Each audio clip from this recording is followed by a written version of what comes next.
Well, the News 4 I-team has now uncovered a loophole in the sex offender registry that could cause them to get lost in the system. So this means you could be living next to a dangerous offender and neither you or the police would know it.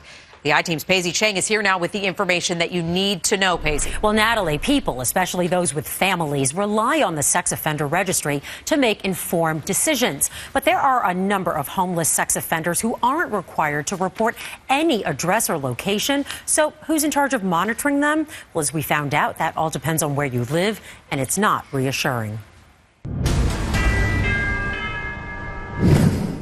It was a wanted poster for a subway groper that led police to Ralph Hargrove. In December, an officer cuffed him in the Times Square subway station. His 14th arrest in a life of crime. That includes a conviction for sex abuse. That's why he's on the New York Sex Offender Registry, listed as level 3, the most dangerous. This information is made available about individuals that are known to pose a risk to public safety. Laura Ahern is the executive director of Parents for Megan's Law, the law that created the public registry, with offenders reporting exactly where they're living.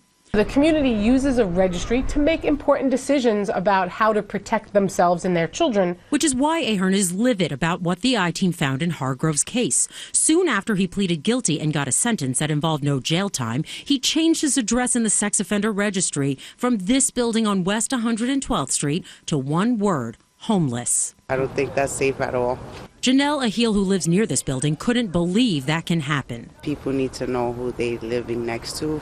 There are sex offenders that are aware that this is a way for them to get out of registering properly, and I'm sure they see it as a loophole. While we don't know what Hargrove was thinking, we did find he has plenty of company. Of nearly 40,000 registered sex offenders in New York, the state says 275 are listed as homeless. In the 5 boroughs alone, the I-team found 39 level 2 and 3 sex offenders, those most at risk of repeat offense with no known address.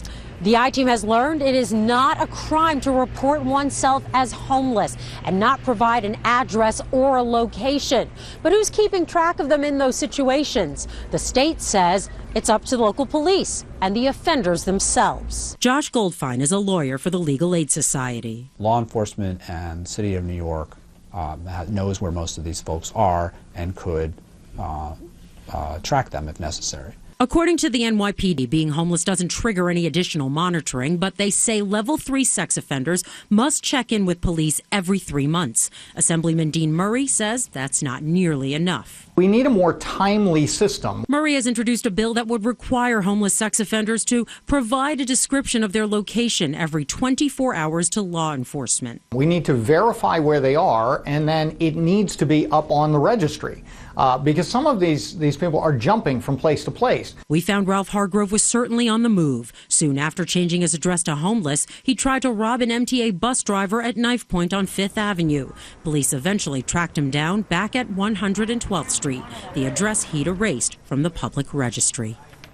And today, as we were preparing this story for broadcast, we received yet another alert that a sex offender who was living at a specific address in the Bronx just changed his address to homeless. Chuck, back to you. All right, Paisy, thank you.